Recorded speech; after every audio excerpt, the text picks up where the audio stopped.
Hello there, Joranish Whiskey Lore, and time for another whiskey tasting. Today, I'm doing a tasting of Milam and Greene, and this is a straight rye whiskey finished in port wine casks, 94 proof, 47% ABV.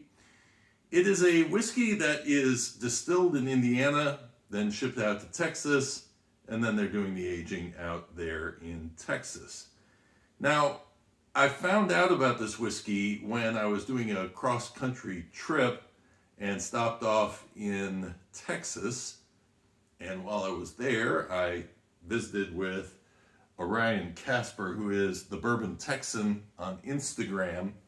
I was bringing his spoils out to him. He actually helped me in the launch of the Experiencing Kentucky Bourbon book by taking part in a contest that I was doing, a history contest. He's a big history guy, and he ended up winning, and he won a bottle of Greenville-based whiskey that I was going to take out to him, or I was going to ship it to him, and I found I couldn't ship it to him. So then I said, well, I'm going out there anyway, I might as well meet him.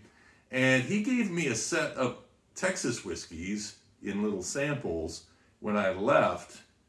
And I actually sat down with my brother and we went through these samples. Now, my brother is not really a whiskey fan. He's drank, like a good Detroiter would.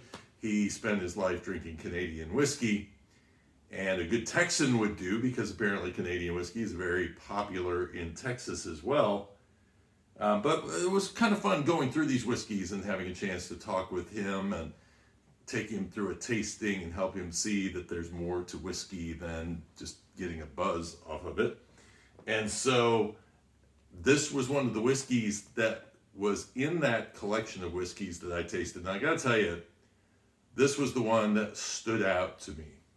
So when I was up in Kentucky not too long ago, I stopped off at the store and I was looking, and I was gonna buy scotch. And then I saw this and I said, you know what? I need to buy a bottle of that.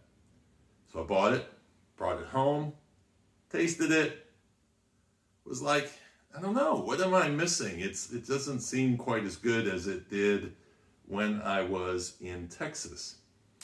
Well, I have since let it kind of sit, and me continually taking sips out of it. And over time, all of a sudden, I'm starting to get again what I really enjoyed about this whiskey. And I've figured out what the state of mind I need to be in to drink this.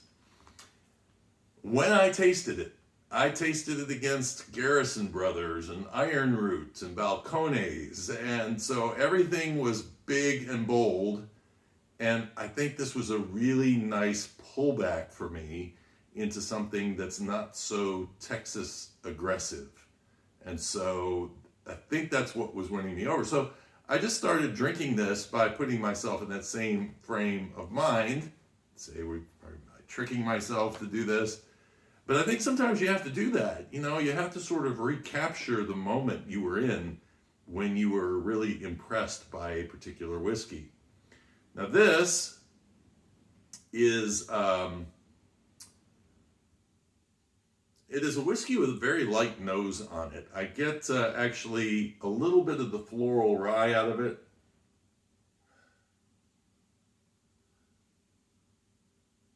But it doesn't knock me over, nose-wise. Maybe a little bit of the barrel in there, but not a lot there. Let's jump on the palate and see what happens.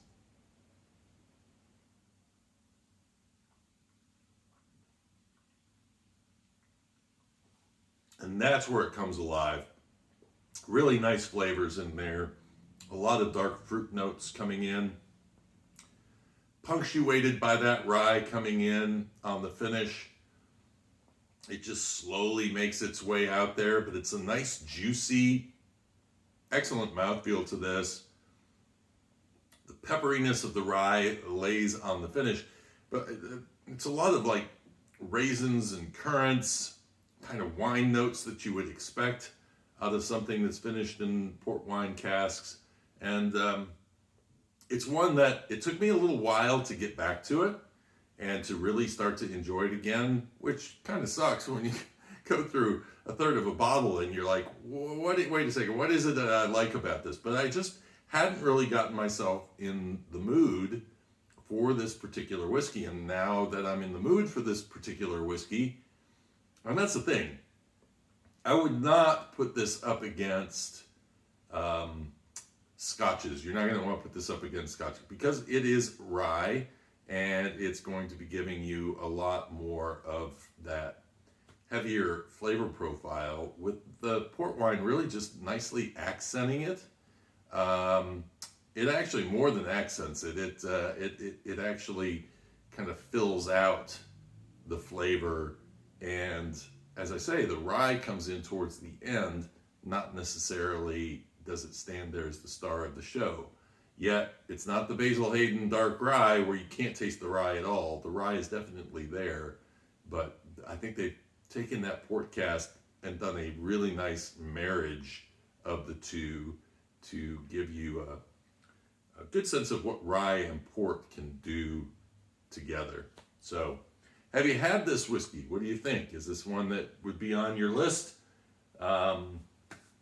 And has there ever been a whiskey that you've had that it's just like, man, I bought that, I know I liked it at one time, and then it kind of escapes you for a while, and then you just are in the right frame of mind and it hits you again and you're like, okay, I know what I loved about this whiskey and now it is back in my good graces, kind of a thing. So hope you enjoyed this video. Give me a like if you did, and if you learned something along the way or found the content interesting. I'm telling you, coming up over the next couple of weeks, I got some fantastic stuff coming up.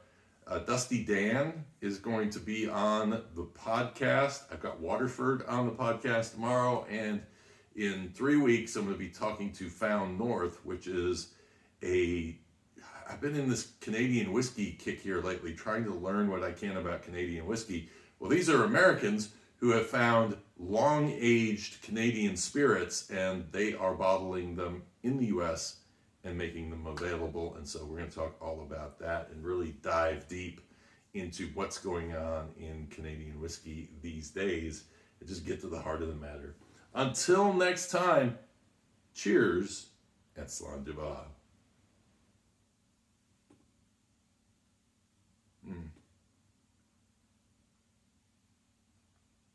Really nice raisin. And the whole experience, actually, there's a little bitterness on that rye towards the end, but you get some nice barrel influence, and that's not overpowering either.